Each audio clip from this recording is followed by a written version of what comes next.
Coming up on Mountain News this morning, family members of a Pikeville police officer who died nearly 90 years ago can now find their loved one's name memorialized. And the friends and co-workers of a Boyd County deputy jailer are mourning after he was killed in a crash this past weekend. Plus, the Kentucky Humane Society says they are working to get a pregnant horse and her colt back to full health. Dedicated to Eastern and Southern Kentucky, this is WYMT Mountain News This Morning.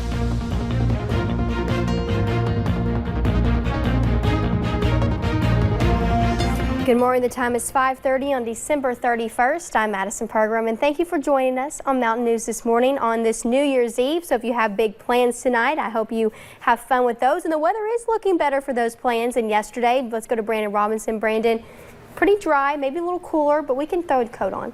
Exactly. So it's going to be a little bit chilly today, and make sure that you bundle up tonight if you do have those plans, especially going back and forth between the buildings. We take a look at this morning downtown Whitesburg. Things are fairly quiet on this Tuesday morning, New Year's Eve, and we're going to continue to see that quiet trend all the way into 2020, the last day of 2019. Hard to believe it's already here. 39 in Irvin now, 37 in Moorhead and Somerset, Wise as well. Everybody else there in the low to mid-40s, and Hazard is the hot spot this morning at 44. Across the state, Paducah, Owensboro, both at 38, along with Cincinnati, 41 in the Tri-Cities in Nashville, and 42 in Charleston, West Virginia. So anywhere between a normal day and a little extra. Those folks in the 30s might need a little extra, and then those 40s, a normal day there. 12-hour planner, we're looking at temperatures that continue to fall all the way through about mid-morning before they start to climb again and rebound to right around 40 by this afternoon. We'll talk about the extended forecast coming up here in just a little bit. Madison?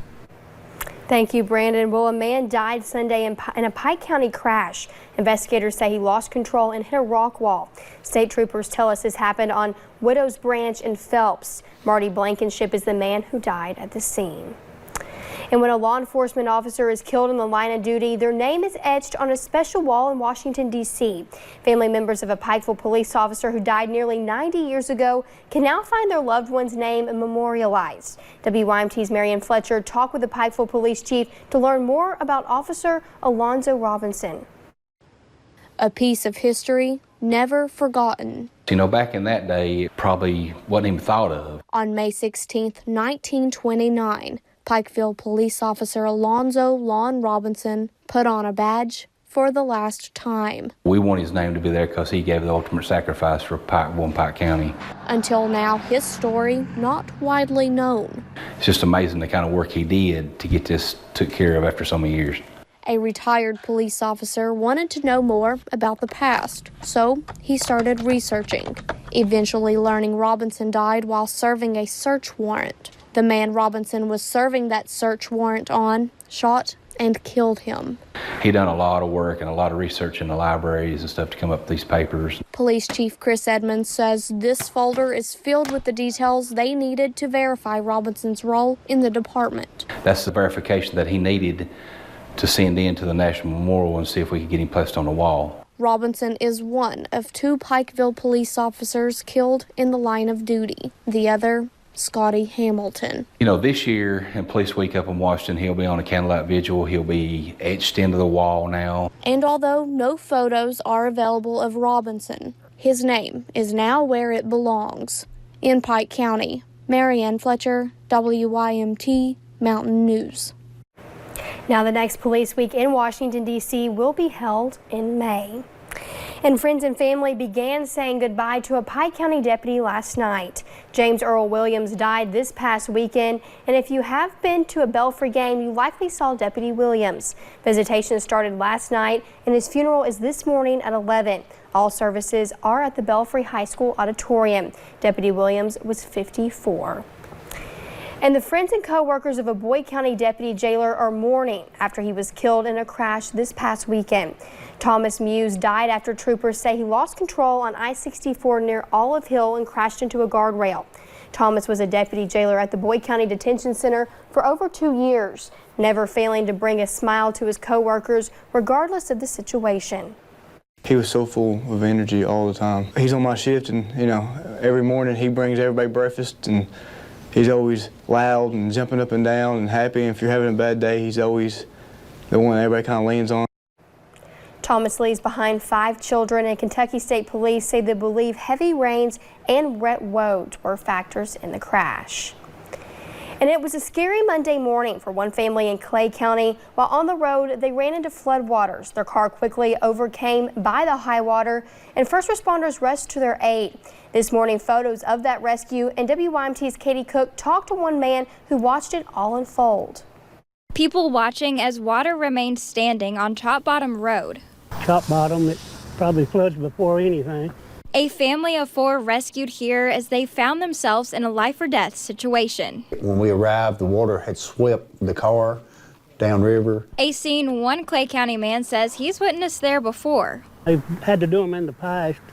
They're pretty good at it. They do a good job and get them out. A man, his wife, and 2 children huddled on the roof of their fully submerged car. When the car lodged is when they could get out the windows to get on top of the car. Thankfully, everyone made it out okay. It's getting to be more often that people's taking that chance to drive into high water. But it is a chance you should never take. There ain't nowhere you need to go to that important to cross the water like that. Sheriff Robinson says it is hard to tell how deep water can be. You just need to step back and think. And the slightest amount can overpower your car. In Clay County, Katie Cook, WYMT Mountain News.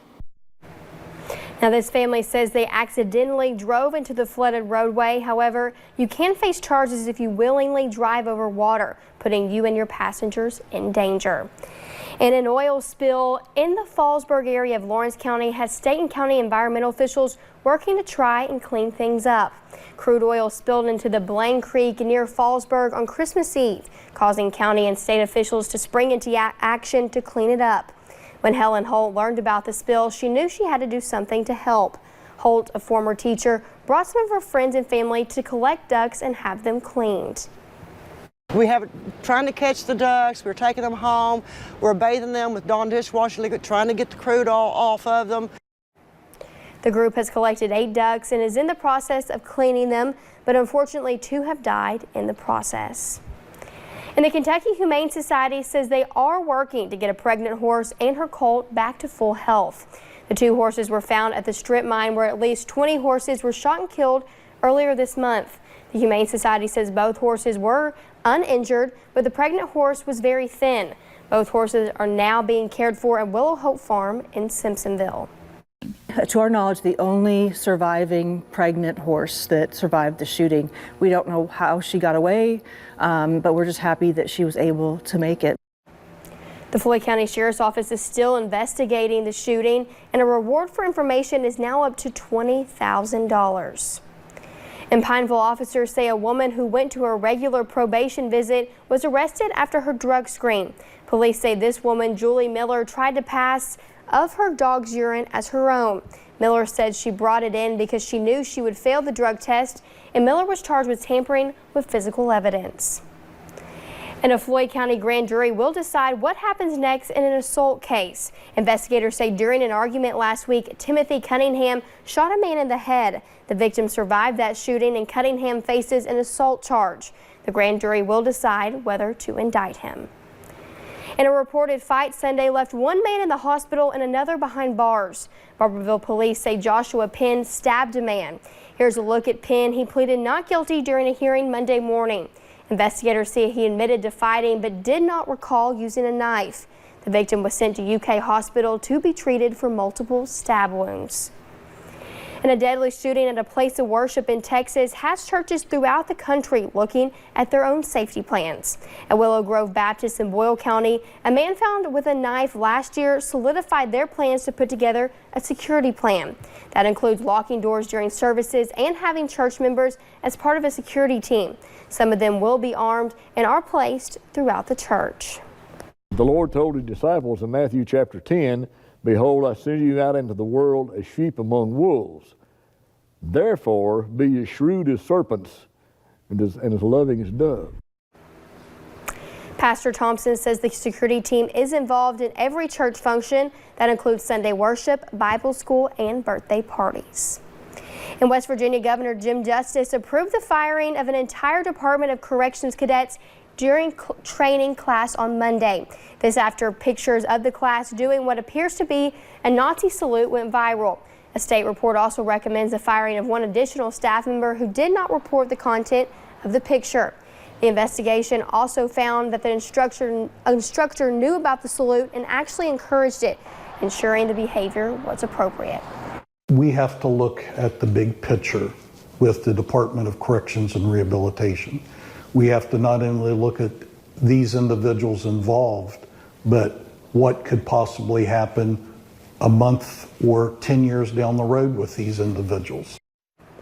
Secretary Jeff Sandy says that as a result of the incident, they are going to be providing additional training to cadets in order to prevent this from happening again. Well, coming up, Google says Disney Plus is the most searched term in the U.S. in 2019, even though the streaming service launched toward the end of the year.